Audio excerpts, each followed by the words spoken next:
Good morning students, कैसे हैं आप सभी स्टूडेंट्स। जैसा कि आपको पता है, आपकी जो आरो बुक है उसके काव्य खंड के और गद्य खंड के जो भी चैप्टर्स हैं वो कंप्लीट हो गए हैं। तो आज आइए हम लोग स्टार्ट करते हैं। आपकी जो बुक है वृतांत, उसका जो चैप्टर है आलो आंधरी। ठीक है, आलो आंधरी का मतलब होता है अंधेरे में उजाला।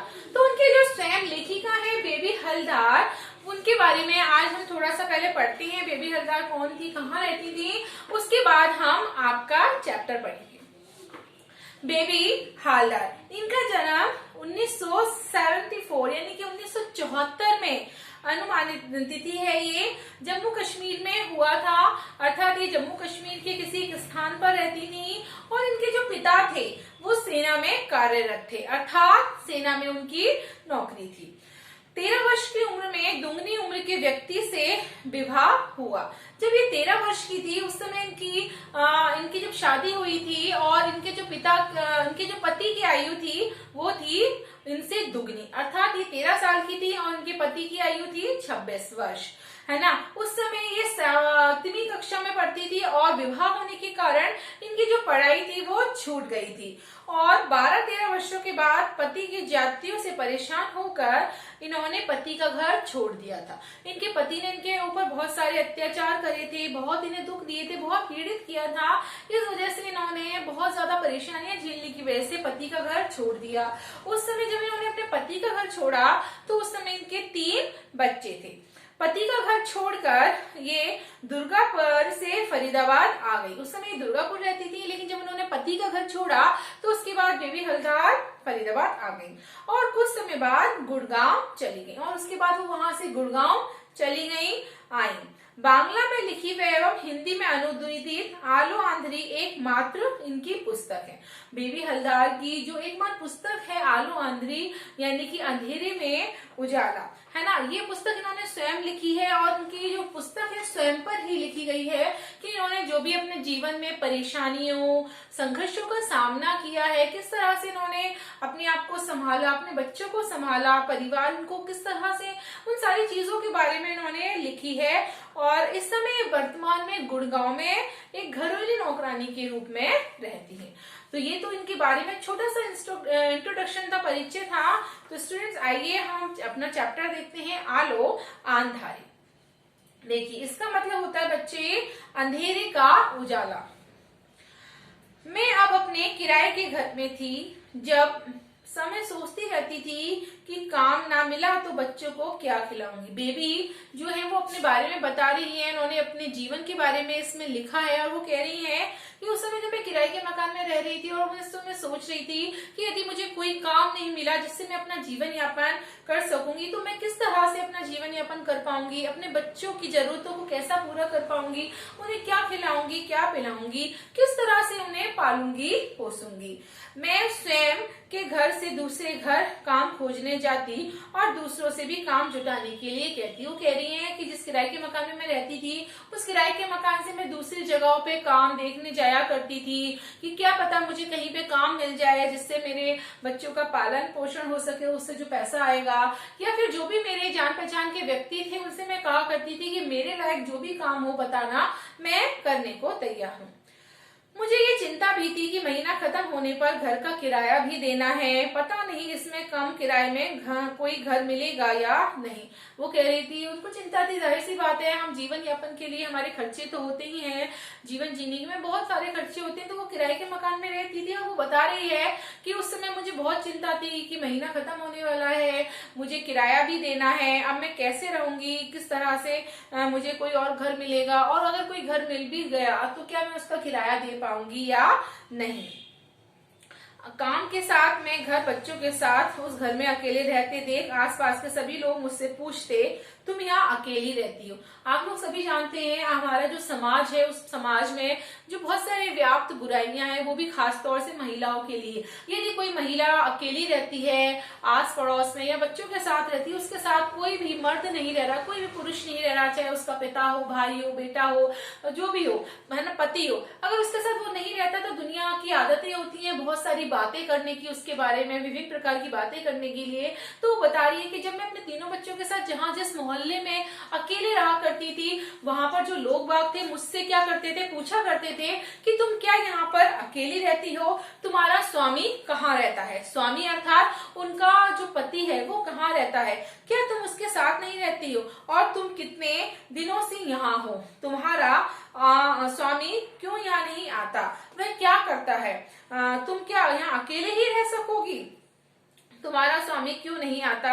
ऐसी बातें सुन मेरी किसी के पास खड़े होने की इच्छा नहीं होती। वो बता रही है कि जो आस पड़ोस लोग रहते थे वो बड़ी अजीब तरीके से बेतुकी बातें किया करते थे, मुझसे पूछा करते थे तुम यहाँ अकेली क्यों रह रही हो, किस कारण से रह रही हो, तुम्हारा पति कहाँ है, वो क्यों नहीं आता, क्या करता है। यानी कि जो दुनिया के आलतू फालतू जो सवाल है वो सारे आलतू फालतू सवाल उससे किए जाते थे। तो वो कह रही है कि मेरी फिर इच्छा नहीं होती थी कि मैं उनके पास खड़ी रहूं, बातें करूं, किसी से बात करने की मेरी इच्छा नहीं होती। बच्चों को साथ ले मैं उसी समय काम खोजने निकल पड़ती, और कुछ घंटों बाद जब मैं घर लौटती तब फिर पड़ोसी औरतें आकर पूछती क्यों, काम मिला। जैसा कि अक्सर हमारे समाज के लोग होते हैं, आस पड़ोस के लोग होते हैं, हम कहीं अभी इस तरह से रह रहे हैं, और फिर वो कह रही है कि जब मेरे से इस तरह से सवाल किए जाते थे तो मैं उन अपने तीनों बच्चों को अपने साथ लेकर काम पर निकल जाया करती थी, और काम ढूंढकर जब मैं लौटकर वापस आया करती थी तो मुझसे सब आकर पूछते थे क्यों, क्या हुआ, तुम्हें कोई काम मिला क्या, तुम गई थी ना काम ढूंढने के लिए। इस तरह से उससे प्रश्न किए जाते थे। फिर मेरे चेहरे का भाव देख कोई कोई मुंह से चुक चुक आवाज निकाल कहती मिल जाएगा, इधर उधर ढूंढने ढांडने से ही मिल ही जाएगा। मैं उनकी बातें अनसुनी कर अपने बच्चों की बातें करने लगती। वो कह रही है कि जब मुझे कोई भी उनको जवाब नहीं देती थी तो लोग मेरे चेहरे के भाव देखकर पढ़ लिया करते थे, और फिर बातें बनाया करती थी वहां की औरतें और महिलाएं, मगर इस तरह से अच्छा काम कोई बात नहीं, नहीं मिला तो मिल जाएगा, मतलब थोड़ी सी अजीब तरीके से वो रिएक्ट करती थी। तो वो उनको इग्नोर करते हुए बात को घुमा फिरा देती थी और अपने बच्चों के बारे में बात करना शुरू कर देती थी। मैम साहब की कोठी के सामने की एक कोठी में सुनील नाम का एक 30-32 साल का एक युवक मोटर चलाता था। वो बता रही है जहाँ पे वो काम किया करती थी वहां उसका गुजारा नहीं होता था। तो एक मैम साहब की कोठी थी, उसके सामने एक व्यक्ति था जिसका नाम सुनील था, और वो 30-32 साल का था, और वह युवक मोटर चलाता था, यानी कि गाड़ी चलाता था। वह मुझे पहचानता था, इसलिए मैंने उससे भी अपने काम के बारे में कह रखा था। कई बार ऐसा होता है कि हम आते जाते हैं तो किसी से हमारी जान पहचान हो जाती है, बोलचाल हो जाती है। उसी में से एक व्यक्ति था सुनील नाम का, तो उसने उससे कहा कि यदि मेरे लायक कोई भी काम हो तो तुम मुझे बता देना, मैं कर लूंगी। एक दिन रास्ते में मुझे देखकर उसने पूछा तुम क्या उस कोठी में काम नहीं करती हो। मैंने कहा मुझे उस कोठी को छोड़े 1.5 सप्ताह हो गया। मतलब उसने उससे कहा कि तुम जिस कोठी में काम किया करती थी, जिस मैम साहब के यहाँ काम किया करती थी, क्या आज तुम उस घर में काम नहीं कर रही हो।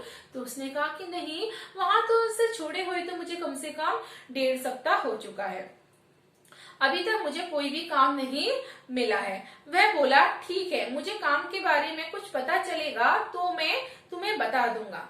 2-1 दिन बाद दोपहर को बच्चों को खिला पिलाकर मैं उनके साथ सो रही थी। वो कह रही है कि ठीक है, उन्होंने मुझसे कहा कि अगर मुझे नजर में कोई भी काम होगा तो मैं आपको बता दूंगी। फिर वो अपने घर चली गई और बच्चों को खाना खिला पिलाकर वो उनके साथ सो रही थी। तो एक दिन जो सुनील है उसके घर पर आया और बोला क्यों, काम मिला। मैंने कहा नहीं, अभी तक कुछ भी नहीं मिला। उसने उससे पूछा कि क्या आपको काम मिला, उसने कहा नहीं। तो उसने कहा कि अभी तक तो नहीं मिला। मैं बोला तो चलो मेरे साथ। मैंने पूछा कहाँ, तो वह बोला काम करना है तो तुम्हें लिए चलता हूँ, बाकी बातें तुम स्वयं कर लेना। सुनील ने उसकी एक तरीके से मदद करने की कोशिश करी और उसने उससे कहा कि यदि तुम्हें काम चाहिए तो तुम मेरे साथ चलो और तुम बात कर लेना, हो सकता है वहां तुम्हारी बात बन जाए, बाकी की बातें तुम स्वयं करना। मैं तुम्हें जगह बता देता हूँ कि तुम्हें कहाँ पे चल के काम करना है। उसकी बात सुन मैं फौरन उसके साथ निकल पड़ी। वहां पहुंचकर सुनील ने गेट के बाहर लगी बेल बजाई तो उस घर के साहब बाहर आए। जिस घर में वो गई काम करने के लिए, वहां सुनील और वो बाहर खड़े थे। उन्होंने वहां की दरवाजे की बेल बजाई और वहां के जो भी मालिक थे वो बाहर निकल कर आए। वहां पहुंचकर सुनील ने उनसे कहा सर आपने कहा था ना, मैं इसे ले आया हूँ। उन्होंने मुझसे पूछा तुम बंगाली हो? मैं बोली हाँ। इसके बाद काम के बारे में बातें हुई। उन्होंने कहा, देखो यहाँ जो औरत काम करती है उसे मैं 800 रुपए देता हूँ। तुम्हारे पैसों के बारे में मैं तुम्हें तुम्हारा काम देखकर बताऊंगा। यानी कि जो वहाँ के मालिक थे उन्होंने उसको बताया और कहा कि ठीक है, यहाँ इससे पहले जो भी लेडीज काम करती है उसको मैं 800 रुपए देता हूँ, मैं तुम्हारा काम देखूंगा, उसके बाद तुम्हारी जो भी तनख्वाह है वो तय करूंगा। मैं बोली ठीक है, यहाँ कितने बजे आने से ठीक होगा? उन्होंने कहा तुम जितनी जल्दी आ सको, क्योंकि मैं बहुत सवेरे उठता हूँ। उन्होंने कहा कि मैं कितने बजे आऊँ, तो उसने उनको टाइम बता दिया कि भाई कितने बजे आना है, कितने बजे नहीं आना। तो उन्होंने कहा देखो मैं तो बहुत सुबह जल्दी उठता हूँ, तुम कोशिश करना कि तुम सुबह बहुत जल्दी आ सको। मैं बोली मुझे तो जाकर बच्चों के लिए खाना वाना बनाना होगा, मैं 6-7 बजे तक आऊंगी। इतना कहकर मैं चलने लगी तो मुझे लगा वह पैसों के बारे में कुछ कहना चाहते हैं, है ना। उसने सोचा ठीक है मैं अपने बच्चों का खाना वाना बना के आ जाऊंगी। फिर उसने कहा कि मैं चलने लगी तो मुझे लगा कि शायद वो मेरी जो भी मुझे पैसा देंगे काम के बदले में, यानी कि मेरी तनख्वाह, उसके बारे में कुछ कहेंगे, लेकिन ऐसा कुछ भी नहीं हुआ। सुनील जाने को हुआ तो मैंने थोड़ा रुक जाने को कहा। वह बोला तुम बात करके आ जाना। जाहिर सी बात है, हम किसी के काम के पास किसी के पास जाते हैं और कोई ले जाता है तो व्यक्ति कहता है ठीक है मैं चलता हूँ, तुम खुद बात कर लेना। जाहिर सी बात है, काम मुझे करना है तो मैं ही उस बारे में बात कर पाऊंगी ना कि भाई मुझे कितनी सैलरी दोगे, क्या हो। तो सुनील ने कहा ठीक है मैं जा रहा हूँ और तुम बात करके आ जाना बाकी की जो भी बातें हैं। तो उसने उसको रुकने को कहा तो उसने कहा नहीं मैं चलता हूँ। मैंने कहा बस थोड़ा सा रुक जाओ, लेकिन साहब ने फिर पैसों की बात नहीं उठाई और सिर्फ इतना कहा कल से तुम काम पर आ जाना।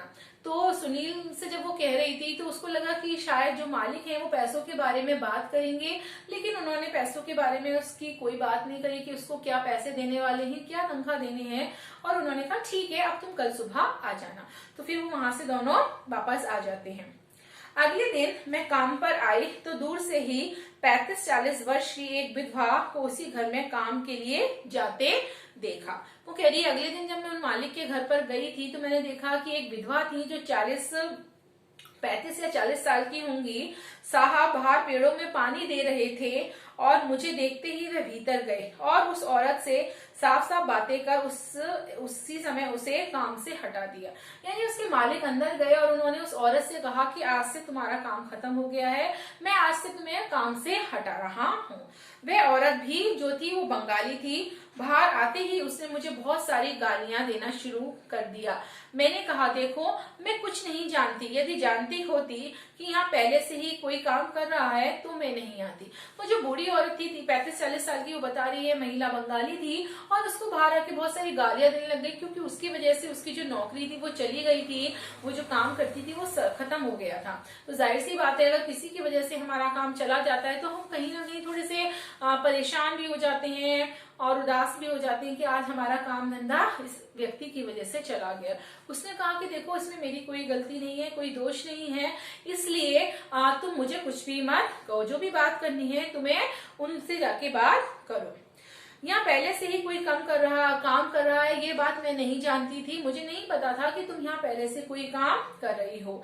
मुझसे कहने से कोई लाभ नहीं है, तुम साहब को मेरी तरफ से जाकर बता दो कि वह इस तरह काम करने को राजी नहीं है। उसने ऐसा कुछ नहीं किया और मुझे बकते बकते चली गई। उस औरत ने उससे कहा कि ऐसा करो तुम जाओ मालिक से कहो कि मैं यहाँ पे काम नहीं कर सकती, लेकिन उसने ऐसा कुछ भी नहीं किया क्योंकि उसको भी काम की क्या थी, बहुत ज्यादा जरूरत थी, इसलिए उसने ऐसा कुछ नहीं कहा और वो औरत उसको उल्टा सीधा ऊट पटांग कहते हुए बाहर चली गई।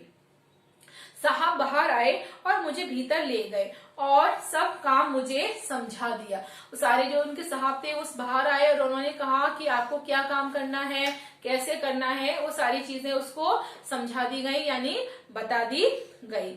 वो कह रही है कि उससे पूछा गया कि क्या क्या नहीं करना होगा। बस उस दिन से मैं अपने मन से खाना वाना बनाकर टेबल पर रखकर घर जाने लगी, है ना। तो उसको सारा काम वो समझाने लगी, समझा दिया गया कि क्या क्या काम करना है, कैसे करना है, और वो बता रही कि सारा काम कर दिया करती थी, खाना वाना बना के वो टेबल पर रख दिया करती थी।